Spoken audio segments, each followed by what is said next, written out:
a antiga ordem árabe dos nobres do altar místico, o altar, o exército de demonstração da maçonaria, é uma instituição bastante conspícua. É necessário que você pertença ao grau 32 da maçonaria durante 6 meses antes que você possa pertencer ao altar. Só os mais elevados maçons podem pertencer ao altar. Agora, aí estão os americanos mais importantes.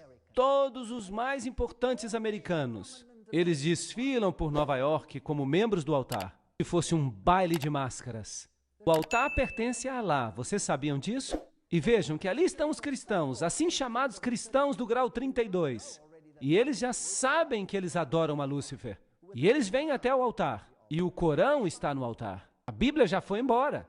Quando você se torna um membro do altar, a Bíblia já foi embora. Nós selamos o nosso voto em nome de Alá, o Deus dos árabes, o Deus dos muçulmanos, de Maomé, o Deus de nossos pais. Uau! Será que Alá é que é o Deus dos nossos pais? Aqui está o juramento. Se eu violar este voto, que eu sofra a pena de ter os meus olhos arrancados do centro por uma espada de 3 gumes. Que os meus pés sejam escalpelados, que eu seja forçado a caminhar sobre a areia quente das praias estéreis do Mar Vermelho, até que o sol chamejante me atinja como uma praga vívida, e que Alá, o Deus dos árabes, dos muçulmanos, de Maomé, o Deus de nossos pais, me ajude a cumprir inteiramente este voto. Será que um cristão pode fazer um voto assim? Sim ou não? Obviamente não. Então a maçonaria nada mais passa do que uma antiga religião de mistério. E os jesuítas pertencem a essa antiga religião de mistério. E Islã é um tipo de antiga religião de mistério por trás dos bastidores. E quem você acha que controla tudo isso? Roma. Roma controla tudo isso. O que você acha de eu dizer que o catolicismo e o islamismo por trás dos bastidores são a mesma coisa? Vocês já notaram que o catolicismo não reclama que os islamitas não permitam que haja evangelismo? Porque isso lhes convém. Ele já é catolicismo. Mas quando o evangelismo acontece em países não islâmicos e alguns católicos se convertem, então acontece um grande drama. Não é interessante? Esse é um padrão duplo que é difícil de entender, a menos que você olhe nos bastidores. Então há todas essas salas egípcias, há uma sala assíria, e aqui está uma loja maçônica, uma reunião de uma loja maçônica em Cairo. E o presidente Gamal Abdul Nasser, o presidente Nasser, de 1954 a 1970, e Anwar Sadat, de 1970 a 1981, eles eram todos membros da AEO, a antiga Ordem dos Egípcios, e da ANOMS, a Ordem dos Nobres Árabes do Altar Místico. Então, não é interessante que eles trabalhem tão bem assim por trás dos bastidores? Será que tudo isso é uma anedota? Aqui está o juiz Hagbed Idris, ex-governador e grão-mestre e soberano comandante da ordem egípcia. E aí você tem o seu simbolismo. E foi um maçom mesmo que me mostrou isso. Ele me disse que lá no Líbano todos os grandes figurões do islamismo são maçons. Ele mesmo era maçom. Bem, vamos até este templo maçônico, em Oklahoma. O que nós estamos vendo aqui? Nós vemos um símbolo, e nós vemos símbolos árabes, e nós podemos ver um fez, um fez, um fez e um fez. E é claro, Musla, muçulmano Alá. Então a maçonaria, na sua ordem mais elevada, adora Alá, que de fato, diretamente é Set, a soma da lua com as estrelas. Bem, Arthur Edward Waite diz, Babel representava um esforço maçônico. O que será que isso significa? Vamos nos aprofundar nessa história. Nós já vimos isso antes. A Torre de Babel. É assim que a Torre de Babel se parecia. Esta é a aparência provável da Torre de Babel. Notem que ela era construída sob a forma de espiral. E há inúmeras representações que você encontra na literatura. Aqui está outra representação. A Torre de Babel. Notem o formato de espiral. Até o topo. Há várias representações. Espiral, espiral, espiral. Circular. Esta aqui é estranha. Mas são todas espirais. Ela provavelmente era assim. Então, ela era um esforço maçônico. Isso não é interessante? Vamos olhar esta foto de novo. Em um país islâmico, Maria em cima de uma espiral. E aqui temos, Salve Rainha Santa. Estão vendo este círculo com um ponto dentro? Vocês se lembram o que Albert Pike disse que isso representava? Era o princípio gerador. Como o barco e o mastro. A mesma coisa. Usavam este símbolo para Maria. Aqui há outro lugar. Você percebe isso aqui? Ali está ela. África do Sul. Ela está no espiral. O que é isso? É a Torre de Babel. Veja uma vista da frente. Esta aqui foi tirada no Líbano. Eu mesmo tirei a foto. No Líbano. Aí está ela, no topo da Torre de Babel. Quem vai ser a rainha da Nova Babilônia? Maria. Mas quem é Maria? Maria é Ísis. Será? Aqui está a igreja onde está a estátua dela, sob a forma de um barco fenício. Dá para ver a silhueta dela na janela. Aí está uma pintura dela. Ela é a rainha de Babilônia. Vamos pedir para Blavatsky confirmar isso. Doutrina secreta. A humanidade se tornou a serpente de Gênesis. E assim causa a toda hora e todo dia a queda e o pecado da Virgem Celestial. E então, a Virgem Celestial se torna a mãe dos deuses e dos demônios ao mesmo tempo.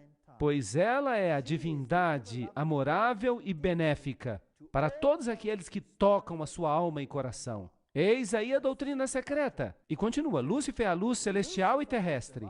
Ele é o Espírito Santo e Satanás ao mesmo tempo. Então, Satanás e Maria são a mesma coisa. E no livro Ísis Desvelada, de Blavatsky, ela diz que Ísis, a egípcia, é a mesma coisa que o seguinte: a Santa Ísis, Mãe Universal, a Mãe dos Deuses, a Mãe de Horus, a Alma Máter do Universo, a Virgem Sagrada da Terra, a Mãe de todas as virtudes, a Ilustre Ísis, Espelho da Justiça, Lótus Sagrada, Astarote, Rainha dos Céus, Modelo de todas as mães, Ísis, a Mãe Virgem. E ela continua. No hinduísmo, a mesma coisa. A Santa Nari, Mariama, interessante. A mãe da fertilidade perpétua, a mãe do Deus encarnado, a mãe de Krishna, a virgindade eterna, todas as mesmas características, a lista inteira. E então nós vamos para Ísis. E aqui está a litania da Igreja Católica, mesmo livro, o livro Doutrina Secreta. Aliás, Ísis Desvelada. Santa Maria, Mãe da Graça Divina, Mãe de Deus, Mãe de Cristo, Virgem das Virgens, Estrela da Alvorada, muito interessante. Rosa Mística, Rainha dos Céus, todos os mesmos títulos. Ísis Maria. Notem que vem de Ísis Desvelada, de Helena Petrovna Blavatsky. Ela mesma está falando. Quando Cirilo, bispo de Alexandria, bem, o que você poderia esperar? Claro que tinha que ser Alexandria. Abertamente abraçou a causa de Ísis, a deusa egípcia, e a antropomorfizou para se tornar Maria, a mãe de Deus. E a controvérsia trinitariana tinha acontecido. Naquele momento, a doutrina egípcia da emanação do Deus criativo, de Emeft, começou a ser torturada de milhares de modos, até que os concílios concordaram com a adoção dela como ela agora se encontra. Aí está, o bispo de Alexandria transformou Ísis em Maria. Então é o mesmo velho culto. Então, se você entrar numa catedral católica ou num santuário de Maria, eu tirei esta foto na Europa. Esta é bem recente. Eu tirei esta foto há 5 semanas. Uma foto novinha. Ficou legal. Ficou bem no slide. Oração à estrela do mar. Ó Maria, estrela do mar. Quem é a estrela do mar? Quem é o deus do mar? Era Poseidon. Era Osíris. Ó querida mãe, eu me aproximo de ti com grande confiança. Os muitos milagres que aconteceram me enchem, pobre pecador, blá, blá, blá, blá. Ó tu, mãe dulcíssima, amicíssima estrela do mar, não me deixes ir embora daqui sem ser atendido, etc, etc. Tu podes me auxiliar porque tu és a segunda mais poderosa depois de Deus. Eles colocam isso em benefício das massas. Eles creem que ela é Deus. Aqui está o famoso Pio, o mesmo que lançou Hitler ao poder, 1950, o dogma da ascensão de Maria ao céu. Aqui está o dogma, nós declaramos que a benditíssima Virgem Maria, no primeiro momento da sua concepção, foi pela graça única e privilégio de Deus, em vista dos méritos de Jesus Cristo, Salvador da raça humana, preservada, intacta de qualquer mancha do pecado original. Esta doutrina é muito importante, porque agora Jesus tem os seus méritos por causa da sua mãe, e não por causa do seu pai. Lembrem-se disso. Jesus tem as feições de sua mãe. Será que eu consigo colocar esta sentença na sua cabeça? Jesus tem as feições de sua mãe. É isso que esta doutrina ensina. E eu vou mostrar para vocês os pregadores protestantes dizendo a mesma coisa. Interessante. Aqui está a revista Focus. Maria soll Göttin werden. Maria deve se tornar deusa. Claro que abertamente a Igreja Católica não permitiria que Maria fosse chamada de deusa. Weiblich Gottheit. Mulher deusa? Absolutamente. Por que não? Milhões de católicos americanos querem fazer de Maria uma deusa. O cardeal John O'Connor e o Papa João Paulo II, um grande mariólatra, não se opõem a essa ideia. Aí está, Maria é Deus. Claro que ela é Deus para os iniciados. Porque Helena Blavatsky disse o quê? Que ela é Lúcifer. Ela é Lúcifer. Muito bem. É por isso que a versão King James diz em Gênesis 3,15: E eu porei inimizade entre ti e a mulher, e entre a tua semente e a semente dela. Ele ferirá a tua cabeça e tu ferirás o calcanhar dele. Nem a Bíblia Padrão Revista ousou mudar isso. Gênesis 3,15: Porém inimizade entre ti e a mulher, e entre a tua semente e a semente dela. Ele ferirá a tua cabeça e tu ferirás o calcanhar dele. Mas os católicos não gostam do texto assim. E a Joy Himes, que é a Bíblia Jesuíta Online, diz: Eu porei inimizades entre ti e a mulher, entre a tua semente e a semente dela. Ela ferirá a tua cabeça, e tu espreitarás o calcanhar dela. Agora é Maria que esmaga, não é mais Jesus. Eles mudaram. Aqui está a fotografia de uma aparição de Maria em Zaitun, no Egito. Então os muçulmanos viram isso, e aqui está um livro fascinante. A rainha de Roma, a rainha do Islã, a rainha de todos. Será que estamos falando da mesma religião? Vamos dar uma olhada. Vamos dar uma olhada nesta página católica da internet. Hearts Are. A doutrina católica romana com respeito a Maria. Esta é a doutrina deles, não sou eu falando. A única, santa, católica e apostólica igreja, dirigida pelo bispo de Roma, sucessor de Pedro I Papa, sempre venerou a Santíssima Virgem Maria, inclusive a sua impecaminosidade. Pois a igreja segue a Escritura, especialmente o Novo Testamento, que ela mesma compilou tão perfeitamente quanto ela segue a sua tradição. Pois eis que todas as gerações hão de me chamar de bendita. Lucas 1,48. Este ainda é um documento católico. Não é surpresa que a mulher triunfe sobre o dragão vermelho, pois as Escrituras dizem isso desde o início. Lembrem-se de Gênesis 3,15, que declara: E estabelecerei inimizade entre tu e a mulher, entre a tua semente e a dela, ela há de esmagar a tua cabeça. Que versão estão citando? A versão católica jesuíta. Uau! Isso é interessante. Vamos continuar. Vem da mesma página da internet. A Mary, a mulher das Escrituras e mãe dos homens, que guarda os mandamentos de Deus e mantém a verdade com respeito a Jesus. Essa declaração é interessante. Nós vamos fazer uma comparação mais tarde que vai ser muito divertida. A ela a igreja aplica as lindas palavras de sabedoria. Ela, o brilho que radia da luz eterna. Ela, o espelho inconspurcado da majestade de Deus. Porque Maria é cheia de graça. A igreja, através do Papa Pio IX, declarou-a como concebida de forma imaculada, sem pecado. Isso é muito importante. Maria passou a ser considerada Imaculada Conceição como resultado de suas aparições em Lourdes em 1858. Ela é imaculada, então Jesus é sem pecado por causa dela, não por causa de Deus, por causa dela. A Imaculada Conceição, ou melhor, o Coração Imaculado, Enciclopédia Católica, livro 6, página 965. Ela declara que coração, no sentido bíblico, significa pessoa interior. Portanto, a Igreja Católica diz que os bispos unidos deveriam consagrar o mundo ao seu coração imaculado. O mundo inteiro deve ser consagrado ao coração imaculado. Isso é fascinante. Vamos ler mais. Sua importância excepcional foi confirmada, além disso, pela aparição de Maria em Fátima. Agora temos uma ligação interessante. Vocês já viram o inferno. Então, nós chegamos àquelas visões, nós já discutimos as visões do inferno. A Rússia, então, seria consagrada. E João Paulo II, ela não mencionou o nome dele, mas dizem que é ele quem vai sofrer, e ele é o terceiro, e que todo mundo será dedicado ao seu coração imaculado. E Maria então declara em Fátima que a Rússia se converterá. E o resumo da história é que o mundo será salvo pelos filhos de Maria, aqueles que se devotaram ao seu coração imaculado. Isso é muito fascinante. Vamos ler um artigo dessa mesma página da internet, uma página da Igreja Católica. E o seu autor é o famoso bispo Fulton Sheen. Vamos tentar descobrir alguma coisa ali. O artigo se chama Maria e os Muçulmanos e é encontrado no relatório Mizzensi, páginas 1 a 3, da Fundação do Cardeal Mizzensi, que considera o assunto excepcionalmente importante. E o bom bispo diz, o Corão, que é a Bíblia dos muçulmanos, tem muitas passagens que falam sobre a bendita Virgem. Em primeiro lugar, o Corão acredita em sua concepção imaculada.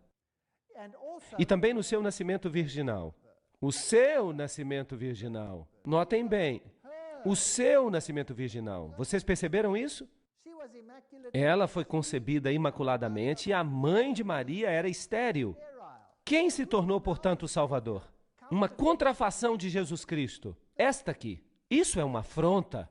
O terceiro capítulo do Corão coloca a história da família de Maria em uma genealogia que volta até Abraão, Noé e Adão. Quando alguém compara a descrição do Corão do nascimento de Maria com o Evangelho apócrifo, quem é que diz que os evangelhos apócrifos devem ser aceitos como canônicos? Quem diz isso? O Vaticano disse isso no Concílio de Trento.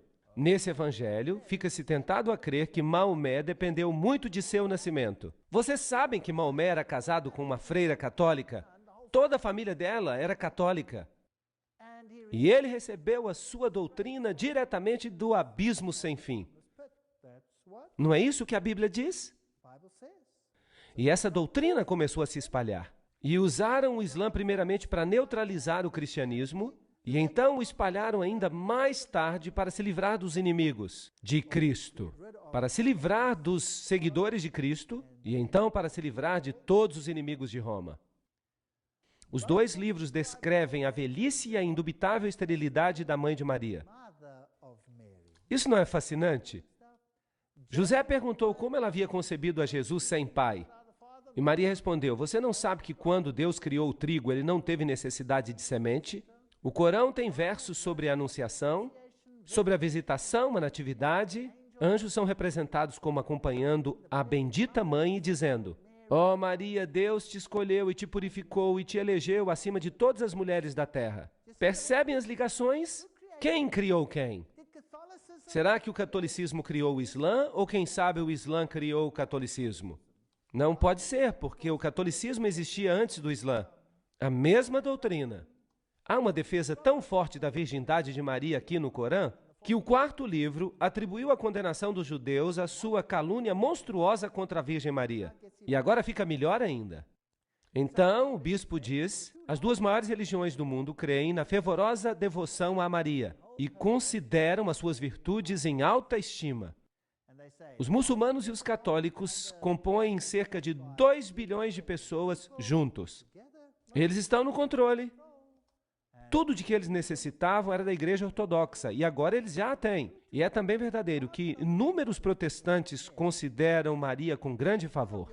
É melhor desistir da religião, pessoal, se você quer fazer parte do clube. Ou então, nós veremos. A grande Madre Teresa declarou este ponto quando ela resumiu a questão nas seguintes palavras, simples e diretas. Sem Maria não há Jesus. Uau! Ok.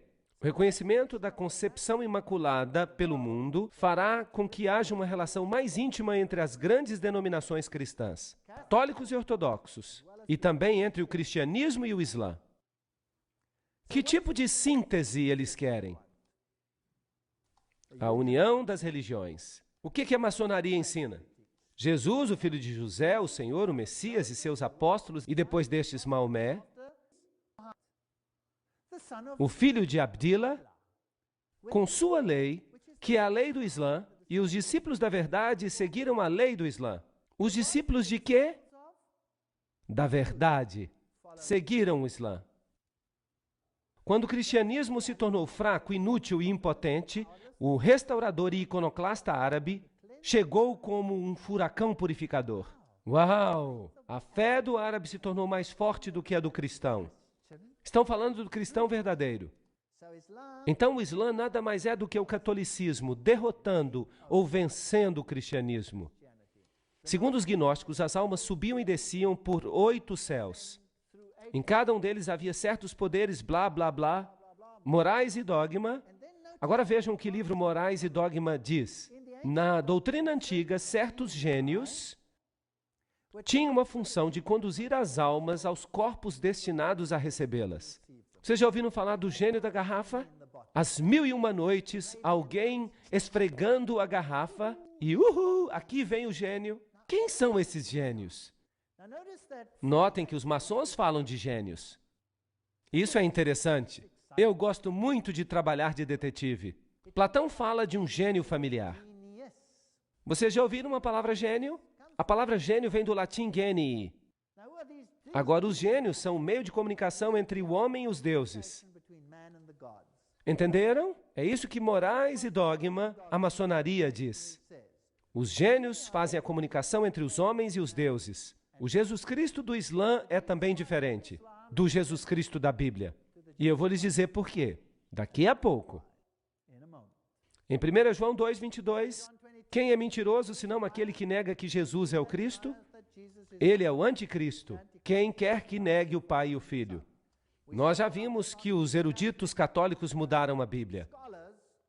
Eles removeram a Jesus da posição de único Salvador. Vamos avançar, vamos ler do Corão. Vai ficar ainda mais interessante. Aqui está o Corão. Salman Rushdie, vocês se lembram dele? Ele escreveu versos satânicos. Há alguns versos muito estranhos neste livro. Uau! A cabeça dele estava cheia de ideias malucas. Ele disse, pelo menos 2 antigos eruditos muçulmanos, Ibn Saad e um historiador persa anônimo, relataram a lenda que explica a origem de um grupo de versos aparentemente contraditórios no Corão, os assim chamados versos satânicos. No Surá 53, 19 a 20 está escrito, você já pensou em Aulat, Al-Uzza e o terceiro Manat, a outra deusa? Essas são divindades femininas. Lembram-se? A outra deusa, aparentemente Satanás interferiu aqui na transmissão das palavras santas a Maomé e o enganou a que ele pensasse que se podia orar aquelas duas. Mais tarde ele conseguiu corrigir, mas a semente foi plantada. E pelo arcanjo Gabriel, aqui já é a versão corrigida. Mas essa é a história. Agora vamos ver o Corão. Este é o Corão, com texto árabe e transliteração nas letras romanas por M. Abdul Halim. Este é o Corão Internacional. Isso não é um livro sobre o Corão. Este é, de fato, o Corão. Eu tenho. E essa é uma explicação dada pelos principais estudiosos do próprio Corão. Esta é a versão internacional usada nas Nações Unidas. Vamos ver o que ela diz. Vitalizar o humanismo. O Islã é a mensagem do Corão. É uma religião perfeita e prática da igualdade, liberdade e fraternidade. Onde você já ouviu essas palavras antes? Revolução Francesa. Submissão ao Ser Supremo. O Islã também insiste na unidade fundamental de todas as religiões reveladas na origem. Esse é o mesmo ensinamento da maçonaria. E eles então têm uma seção intitulada Com os Espíritos. Tem sempre havido uma classe, geralmente chamada de racionalistas, que inclui principalmente os filósofos e os cientistas que duvidam, sim, negam a existência da associação, ou seja, de se falar com os espíritos. Enquanto, por outro lado, aqueles geralmente chamados de espíritas, que incluem principalmente os santos, os sábios, os médiuns, eles têm certeza dos espíritos e da experiência espiritual. De vez em quando, muita fraude é praticada em nome do espiritismo, mas o Corão afirma a realidade de que uma aproximação entre os dois velhos partidos já está à vista. O Corão, então, diz que o espiritismo é permitido, mas o que a Bíblia diz? Que é satânico, fique longe disso. Anjos. Os anjos têm as suas próprias formas, geralmente eles têm asas, eles são formados da luz, eles são capazes de se transformarem facilmente. E aqui há toda uma descrição dos anjos. Os anjos principalmente se aproximam das pessoas no momento da sua morte, com boas ou más notícias de acordo com sua situação. Os anjos descem, por isso não tema. e aqui está a citação do Corão, eles batem no rosto e nas costas, eles descem com bênçãos, etc, etc. E há uma outra classe de seres. Que classe é essa? Os gênios. Onde é que nós ouvimos falar deles? Na maçonaria. Perto dos anjos encontram-se os gênios, que são formados do fogo. Os mais conhecidos, Iblis ou Satanás, está escrito assim no Corão, o cabeça desta criação. Eles tiveram um contato íntimo com o profeta Salomão. Em outras palavras, Satanás é o cabeça dos gênios. E então os gênios são pessoas como Platão e outros. E então há os demônios. Esses são os vilões. Então, os gênios não são maus. E Satanás é o seu chefe. Não é interessante? Está no Corão. No Corão parece que os homens são superiores aos anjos e aos gênios. Eles seriam quase perfeitos. E eles falam então em períodos de 6 dias, e eles ensinam que nós existimos através da evolução. Agora vamos ver a doutrina de Jesus Cristo. Nós vamos ler sobre Cristo na Bíblia e no Corão. Mas o Corão diz, Cristo foi de fato salvo da indignidade da cruz. Cristo nunca morreu na cruz. É isso que o Corão ensina. Quem mais ensina isso? O Espiritismo. Os de dentro. Porque Cristo, lembrem-se, não morreu por vocês. Vocês se lembram que Hort falava a mesma coisa, aquele homem que criou o texto grego para as Bíblias modernas? Ele dizia a mesma coisa, que Cristo foi poupado. Como por um milagre de semelhança, alguém com as mesmas características foi crucificado pelos judeus, uma ilusão. Isso diz o Corão. No verso 157, e eles, os judeus, dizem em vanglória, nós matamos a Cristo Jesus, o Filho de Maria, o apóstolo de Deus, no conhecimento de Deus. Mas eles não mataram, nem o crucificaram. Eles só pensaram que fizeram isso. E aqueles que diferem e estão cheios de dúvidas, com nenhum conhecimento certo, mas somente com conjecturas a seguir. Mas com certeza eles não mataram. O que isso nos diz? Jesus não morreu por você. Este é um ensinamento secreto satânico. Verso 158. Sim, Deus o resgatou para si mesmo e Deus é poderoso e sábio. E não há ninguém do povo do livro que não deve crer nisso antes da sua morte. Então o Corão está diretamente contra Jesus Cristo e os de dentro das doutrinas do mundo ocidental estão também diretamente contrários a Jesus Cristo. E também os jesuítas. Enquanto os judeus dizem que mataram a Cristo na cruz é um ponto cardeal da fé para as igrejas cristãs ortodoxas que foi Jesus que entregou a sua vida na cruz. Ele foi enterrado após a crucifixão e no terceiro dia ele ressurgiu, blá blá blá, ele se encontrou com os discípulos e ele foi então levado corporeamente para o céu. De fato, esta é a crença que forma a base da doutrina teológica do sacrifício com sangue, da expiação vicária pelos pecados, que contudo está perdendo a sua força com a idade moderna, uma época de ação e retribuição. Esta não é a mesma coisa que Hort disse? Sim ou não? Há uma diferença entre os teólogos católicos e o Islã? Sim ou não? Não há diferença alguma. Quem está controlando a quem? O Corão diz que Deus se aborrece, vejam esta explicação, e Deus se aborrece se alguém crê que Cristo é o próprio Deus. Cristo nem mesmo é o Filho de Deus, mas um apóstolo como qualquer outro. O mesmo ódio contra Jesus Cristo se percebe aqui, como nós já vimos que ele existia entre os teólogos dos jesuítas, como já vimos que os teólogos jesuítas revelavam. Esta é uma citação muito interessante do livro Missionário do Lar. Eu gosto desta citação. O Salvador disse, aquele que crê no Filho tem a vida eterna. E aquele que não crê no Filho não verá a vida. Mas a ira de Deus está sobre ele. Ele diz de novo, e esta é a vida eterna, que eles te conheçam a ti, o único Deus verdadeiro, e a Jesus Cristo a quem tu enviaste. Os muçulmanos têm conversos em muitas terras, e seus advogados negam a divindade de Cristo. Deve essa fé ser propagada? Os advogados da verdade deixarão de manifestar intenso zelo para corrigir o erro e ensinar aos homens a pré-existência do único Salvador do mundo? O que eu estou tentando fazer é demonstrar o meu zelo intenso para corrigir o erro. e para mostrar a vocês a mentira. Oh, o que nós precisamos é de homens que esquadrinharão e crerão na palavra de Deus e que apresentarão a Jesus ao mundo em sua natureza divina e humana, declarando com poder e na demonstração do Espírito de que não há nenhum nome sob o céu, dado entre os homens, pelo qual possamos ser salvos. Oh, como nós precisamos de crentes que apresentarão a Cristo em vida e caráter, que o apresentarão diante do mundo como o brilho da glória do Pai, proclamando que Deus é amor. Eu falei com um imã muçulmano. Ele havia se convertido ao cristianismo. E eu disse a ele, meu amigo, qual a diferença que você encontrou entre o Alá em que você cria antes e Jesus Cristo? E ele disse, a única diferença entre os dois é, pois Deus amou o mundo de tal maneira que Ele deu o seu Filho unigênito, para quem quer que creia, não pereça. Esta é a diferença.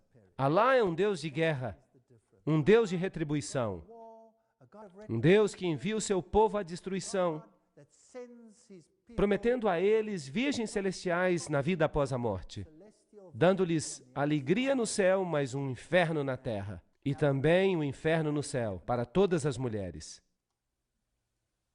E Jesus Cristo diz, todos somos iguais diante de Deus. Ninguém tem o direito de impor um caráter sobre as pessoas. Somos todos agentes livres diante de Jesus Cristo.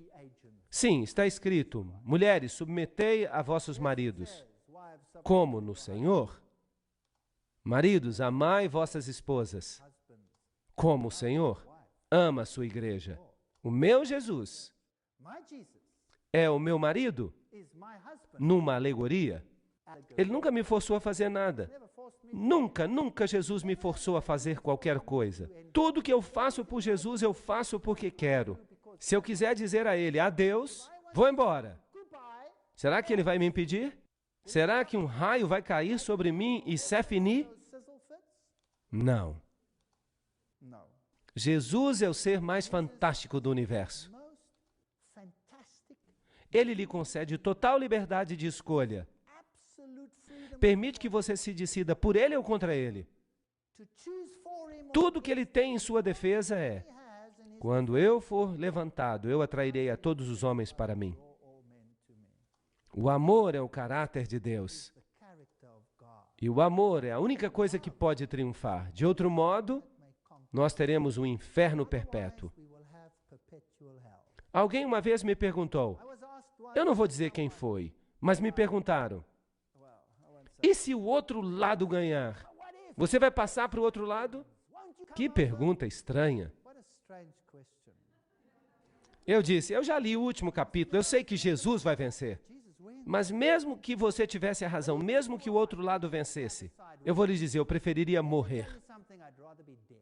Eu preferiria morrer do que viver uma vida de inferno perpétuo, sob o domínio de um louco, que instauraria o fascismo como seu governo e que reina sobre marionetes prontas para obedecer. E ele concede muitos lixos terrestres àqueles que o obedecem. Mas o amor, que vem do livre-arbítrio, ele é incapaz de dar. Ele não tem poder para concedê-lo. Ele não tem nada para dar. Ele está falido. Se Jesus não se sair vencedor, é melhor que nós nos tornemos em pó. Mas, graças a Deus, Jesus vai ser vitorioso. Esta é a mensagem para o nosso tempo. A Enciclopédia Britânica diz, os desvios no Corão das narrativas bíblicas são muito marcados e, na maioria dos casos, podem ser explicadas com referência às anedotas lendárias da Agadá judaica e do Evangelho apócrifo. Quem controla esses escritos secretos? Roma os controla hoje. Roma diz que você precisa crer neles. A Cabala judaica, o Zohar, o Sefer Yetzirah, estes são os escritos. Nós encontramos escritos de Abraão, todos eles pseudepígrafos. O Sefer Yetzirah é o livro ao qual o Corão se refere com o nome de Livro de Abraão. São escritos ocultos. Assim foram feitos esses livros. A vinda do Redentor. Vejam o que a Cabala fala. As calúnias abomináveis contra Cristo e o cristianismo ocorrem não apenas na Cabala, mas também nas edições anteriores do Talmud. Nele está escrito, neles, Jesus é chamado aquele tal, o tolo, o leproso, o enganador de Israel. São palavras terríveis, usadas para Jesus Cristo. O que faz este slide aqui? O Papa e o ator Jim Caviezel, que fez a parte de Cristo no filme A Paixão de Cristo, ajoelhado diante do Papa. Será que o Papa aqui está levantando o nome de Jesus Cristo? Será? Agora, se você observar com cuidado, é Maria que recebe toda a atenção.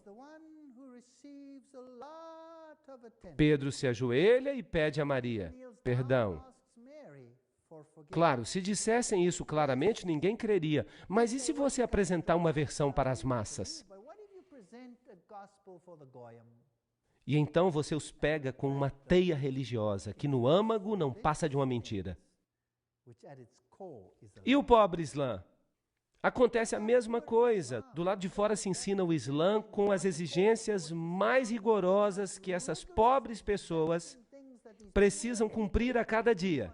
E os de dentro não creem em nada disso, eles adoram diretamente a Lúcifer. São as pessoas mais licenciosas de todas. Milhões de pessoas estão sendo enganadas no mundo hoje.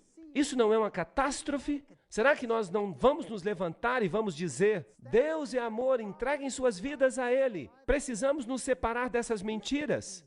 No catolicismo, no Islã, no hinduísmo, no budismo. No budismo você se senta e você se esvazia até que nada sobre e você começa a levitar, porque você perdeu todo o peso, você não é nada. Jesus Cristo diz: eu vim para te dar vida em abundância. Eu vou te encher com a minha pessoa. E o que as outras religiões fazem? Elas esvaziam você até que você se torne uma casca sem nada dentro. Que engano terrível! E todas essas exigências e rituais, tudo isso é terrível. É terrível não ter a Jesus Cristo e a liberdade que Ele nos dá. Vejam isto. Aqui está a verdade por trás dos bastidores. Aqui você tem estrelas de rock se prostrando diante do Papa. Você tem Yasser Arafat beijando o anel do Papa. E o que os pregadores protestantes falam sobre isto? Bem, no dia 30 de maio de 1997, no programa David Frost, Billy Graham disse: eu acho que também o Islã é mal compreendido, porque Maomé tem um grande respeito por Jesus. Será que ele leu o que eles falam? E ele chamou a Jesus de o maior dos profetas além dele, um homem se exaltando acima do Filho de Deus. E eu acho que nós estamos mais perto do Islã do que nós imaginamos. Billy Graham, será que você não está usando linguagem maçônica? E que tal Schuller, que fez uma entrevista com Larry King e se referindo a um encontro com o grande mufti, Schuller se gabou: eu nunca me encontrei com um homem com quem eu tivesse uma conexão de espírito tão imediata e uma concordância de fé e de filosofia tão alta como eu tive com o grande mufti da fé islâmica. O que esses pregadores protestantes estão fazendo? Entrevista ao vivo de Larry King com Robert Schuller na véspera de Natal 1999. King, perguntando a ele por que ele se encontrou com o grande mufti. Por que você está aqui? Por causa da ideia de aproximar as religiões, certo? Sem dúvida, responde Schuller. Nós estamos numa era totalmente nova. A era da doutrinação dos povos acabou. King, esta visita, Robert Schuller, o animou? Schuller, claro que sim, o grande mufti diz que a religião é como a chuva que cai. Os extremistas poluem a água pura. A minha previsão é que nós vamos focar no próximo milênio, como líderes religiosos, na purificação da poluição da religião. Uau! Eu acho que aqueles que não quiserem concordar com a síntese, a dor da separação, vai se tornar tão forte que os perturbadores de Israel, aqueles que dizem: não há nenhum nome pelo qual importa que sejamos salvos, estes vão ficar encrencados. Talvez seja esta a última vez que vocês vão ouvir uma mensagem assim. Quem sabe? Notem bem isso. Benjamin Cheves, o antigo vice-presidente do Concílio Mundial de Igrejas, ele declara que seu ministério sempre foi ecumênico e interfé. Há uma ligação entre judaísmo, cristianismo e islã. Eu acredito que deveria haver um grande triálogo, Não um diálogo, mas um triálogo entre essas três grandes religiões reveladas. Em 1997, ele anunciou que ele havia se convertido ao Islã e havia se tornado membro da nação do Islã do reverendo Louis Farrakhan. Ele alega que ainda crê em Jesus Cristo, mas ele espera que seu anúncio choque a muitos cristãos e também a seus amigos e colegas de ministério. E ele continua dizendo, ele também insiste que ele não mudou de fato. Nada mudou. Ele diz, se você derramar água de um copo para o outro, a composição da água ainda é a mesma. Eu sou quem eu sou. Não há diferença entre o Islã e o cristianismo. Claro que não. Se você é um dos de dentro, não haverá diferença, porque os dois lados adoram a mesma coisa. O Deus do judaísmo é o Deus do cristianismo e é o Deus do Islã. Desculpa, não no meu caso. O meu Deus morreu por mim. Eles dizem que ele não morreu por mim. Eles adoram um Deus diferente. O que é isto? O Papa beijando o Corão. Aqui está uma foto do Papa no final da audiência, com o patriarca Rafael I do Iraque, e o Papa se inclinou diante do livro sagrado muçulmano, Corão, que lhe foi presenteado pela delegação. Claro, eu tenho vários slides para vocês, em que as autoridades islâmicas se prostram diante do Papa. O catolicismo, desde o início, controlou o Islã. O Islã só é uma ferramenta para os esotéricos, para doutrinar as pessoas de modo que elas aceitem uma síntese. E nós estamos no limiar do tempo do fim. Apocalipse 18:4, eu ouvi outra voz do céu dizendo, saí dela, povo meu, para que não sejais participantes de seus pecados e para que não recebais as suas pragas. Eu creio que há muitas pessoas no Islã que verão a luz, que verão que foram enganadas, assim como muitos católicos que verão a luz, que foram enganados. Eu mesmo já fui católico romano. E aqui estou eu, testemunha viva desse fato. E a verdade me libertou. Que privilégio é para mim orar diretamente ao meu Deus. Que privilégio é para mim caminhar com Ele todo dia, ter uma experiência com Ele, saber que Ele existe, conversar com Ele, caminhar com Ele. Eu quero distância desses outros rituais, que nada mais significam além de escravidão. Quanto a mim e a minha casa, eu servirei o Senhor. Eu apelo a todo cristão que siga a palavra, que faça o que ela diz, e então nenhum de nós se perderá. Obrigado. Thank you very much.